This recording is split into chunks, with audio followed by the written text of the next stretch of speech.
I don't think I have on this account, so let's go into the DSM-5 TR, and we are in autism spectrum disorders. It is a chart talking about the levels, so I will try to read this. So this is Table 2, Severity Levels for Autism Spectrum Disorder, Examples of Level of Support Needs. Severity Level 3, Requiring Very Substantial Support. In the field of social communication, severe deficits in verbal and nonverbal social communication skills cause severe impairments in functioning, very limited initiation of social interactions, and minimal response to social overtures from others. For example, a person with few words of intelligible speech who rarely initiates interaction and, when he or she does, makes unusual approaches to meet needs only and responds to only very direct social approaches. In the field of restricted repetitive behaviors, inflexibility of behavior, extreme difficulty coping with change, and or other restricted repetitive behaviors markedly interfere with functioning in all spheres, great distress or difficulty changing focus or action. Level 2, requiring substantial support. In the field of social communication, marked deficits in verbal and nonverbal communication skills, social impairments apparent even with supports in place, limited initiation of social interactions, and reduced or abnormal responses to social overtures from others. For example, a person who speaks in simple sentences, whose interaction is limited to narrow special interests, and who has markedly odd nonverbal communication.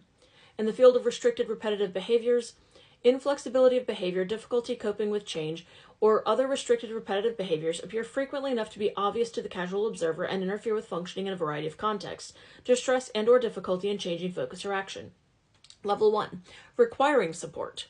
In the field of social communication, without supports in place, deficits in social communication cause noticeable impairments, difficulty initiating social interactions, and clear examples of atypical or unsuccessful responses to social overtures of others, may appear to have a decreased interest in social interactions. For example, a person who is able to speak in full sentences and engages in communication, but whose to and fro conversation with others fails and whose attempts to make friends are odd and typically unsuccessful. And then in the field of restricted repetitive behaviors, inflexibility of behavior causes significant interference with functioning in one or more contexts, difficulty switching between activities, problems of organization and planning hamper independence. So something I think we have to remember is that these levels are there to kind of express how much an individual needs support and also whether that support is going to be sufficient for them to operate within typicality, right? Within a given society. So the question is, all right, at level 1, do you need support? Absolutely, 100%. Without support, you are disabled. You are fundamentally disabled because without that support, you're going to struggle to a point where you're going to have impairment based on typicality, right? But with support, you likely are going to be able to function within mainstream context. Again, as a level 1 myself, a lot of us don't get those supports and therefore are still fundamentally disabled, or we have comorbid conditions which also disable us, right? Because how many of us have autism and something else like Ehlers-Danlos and autoimmune disorders and other things like that? So this is just categorizing the autism itself. And so my autism may be a level 1, but even for the autism, I don't get a lot of those supports. So fundamentally, I end up in a situation where I am not able to work and function at a level of typicality because of the fact that I don't have supports and society doesn't have a lot of supports for us. And so fundamentally, a lot of level 1s are disabled in a way that we are too functional to get disability, but we are too disabled to work. And so there's a lot of issues specifically within that realm.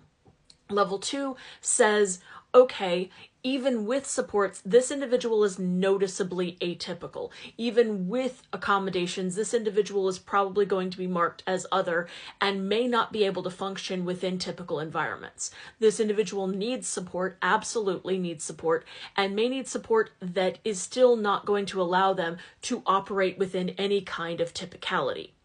And so that's a level 2, and then kind of how that's being given. And then we have level 3, which says, even with our best supports, this individual is going to struggle. Even with our best supports, this individual is fundamentally going to be disabled by either their social communication deficits or by the rigidity of how they think. And that is true of all of us in the autism spectrum because all of us need supports. But we all have different needs in terms of whether it is our mental and emotional processing rigidity or whether that is our social communication or any other kind of comorbid condition that adds to that that functional baseline of what kinds of supports we need.